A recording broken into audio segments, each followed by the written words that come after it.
오늘도 예수님의 이름으로 힘을 얻으시고 예수님의 이름으로 명령할 때 새로운 현장, 새로운 증거가 더해지는 행복한 하루가 되시기를 예수님의 이름으로 축복합니다.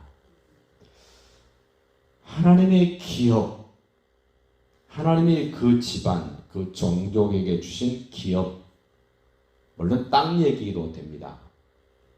하나님이 특별히 그 지파별로, 그 종족대로, 그 가문대로 주신 하나님의 기업을 아들들에게만 물려주도록 되어 있었던 그런 내용들을 오늘 이 요셉의 큰아들 므낫세의 그 후손 가운데 아들이 없이 부모가 죽고 딸들만 남아있을 때 하나님의 기업을 어떻게 해야 될 것인가, 새로운 이정표가 만들어지는 이 일에 쓰여진 그 슬로브앗의 딸들 이야기입니다. 아버지가 광야에서 죽었는데 하나님을 대적하고 반역을 일으켰던 고라의 무리에 들지 않고 자기 죄로 말미암아 광야에서 죽었습니다. 죽는 그 내용이 여러 가지가 있습니다만 지금 오늘 여기서는 두 가지를 이야기합니다.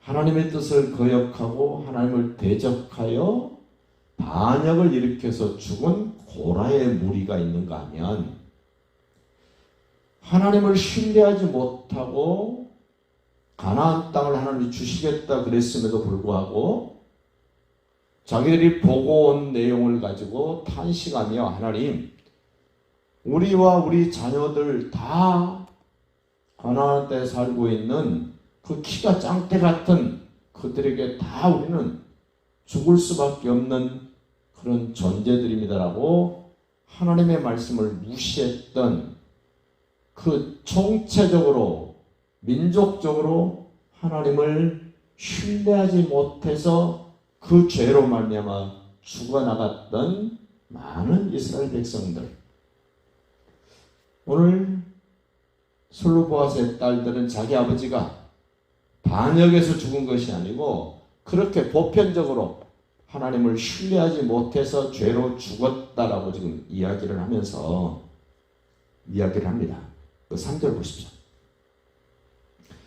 우리 아버지가 광야에서 죽었으나 여호와를 거스려 모인 고라의 무리에 들지 아니하고 자기 죄로 죽었고 아들이 없습니다.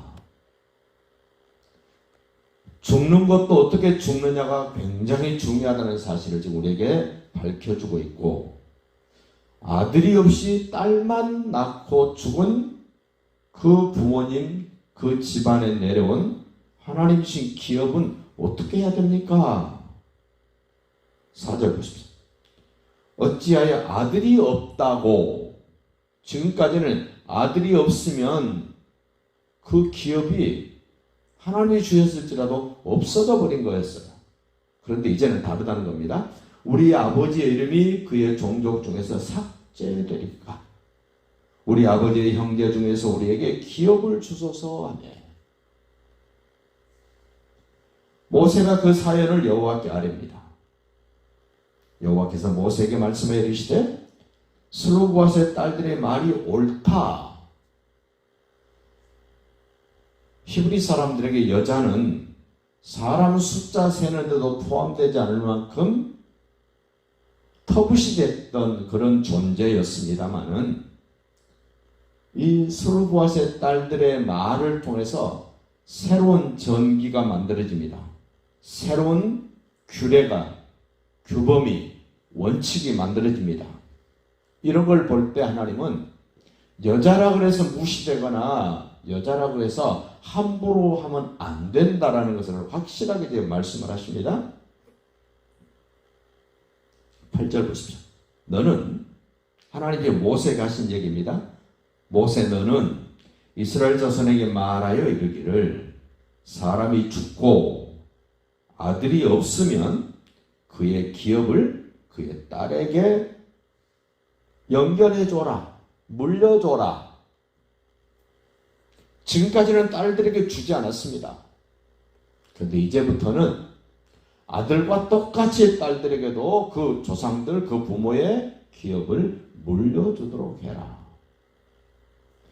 이 뜻을 가지고 자기 의견을 개진했던, 자기 의견을 표현했던 이 슬로보아스의 딸들에 의해서 수많은 히브리 여자들이 부모님의 기업을 물려받게 되고, 여성분들도 당당한 지위를 갖게 되고, 이제는 아들이나 딸이나 구별 없이 조상들의 그 기업을 똑같이 물려받을 수 있는 이 엄청난 전환이 되는 이 사건에 여자로서의 당당하게 할 말을 하고 주장할 것을 주장했던 그 여인의 이름들이 오늘 기록되어 있습니다.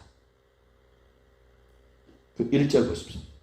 요셉의 아들 므낫세 종족들에게 므낫세의 현손 마길의 증손 길르앗의 손자 헤벨의 아들 슬로보아스의 딸들이 찾아왔으니 그의 딸들의 이름은, 이렇게 영향력이 있었던 그들의 이름이 지금 기록됩니다. 말라와 노아와 호글라와 밀가와 드르사라. 이 여인들의 이름이 성경책에 기록된 사건은 모세의 어머니 요게벳, 그리고 사사기에서 여자 사사로 쓰여졌던 인물, 그리고 성경에서 예수님의 족보에 들어있었던 5명의 여성, 그리 많지 않은 이름들입니다만은 여기 지금 대단히 중요한 역할을 해준 슬로보아스의 딸 5명의 이름이 성경책에 언급이 됩니다. 다시 9절도 보십시오. 딸도 없으면, 자식이 아무도 없다는 얘기입니다. 그의 기업을 그의 형제에게 줄 것이요, 형제도 없으면 그의 기업을 그의 아버지 형제에게 줄 것이요, 그의 아버지 형제도 없으면 그의 기업을 가장 가까운 친족에게 주어 받게 할지니라 하고, 나 여호와가 너 모세에게 명령한 대로 이스라엘 자손에게 판결의 규례가 되게 할지니라. 무척 중요한 기업을 어떻게 누구에게 물려줄 것인가에 대한 원칙을 하나님께 말씀을 하십니다. 저도 잘 몰랐습니다만은 부모님이 유산을 남기면, 빚과 함께 유산을 남기면 그 자녀들이 선택을 해야 됩니다. 내가 유산을 상속받을지 말지, 아니면 빚도 상속받아야 될지 굉장히 중요한 결정을 해야 됩니다. 부모님의 재산과 부모님이 가지고 있는 빚, 채무, 어느 것이 많은가를 따져서 채무가 많으면 유산을 상속받으면 안 됩니다. 그래서 법정 용어로 한정 승인만 하라는 거죠. 부모의 재산에 맞게 빚도 제가 상속받아서 제가 빚을 갚겠습니다. 그런데 그 자녀들이 다 포기해버리면 없어지는 게 아니고, 여기 지금 말한 것처럼 그 부모의 형제들에게 그 채무 변제가 넘어간답니다. 그래서 그 형제들도 따져보고 받을지 말지를 결정해서 상속을 포기하면 빚도 포기가 된답니다. 모르고 있다가 가만히 그 기간 안에 그것을 결정을 하지 않으면 결정 안 한 그 사람에게 다 책임 전가가 된답니다.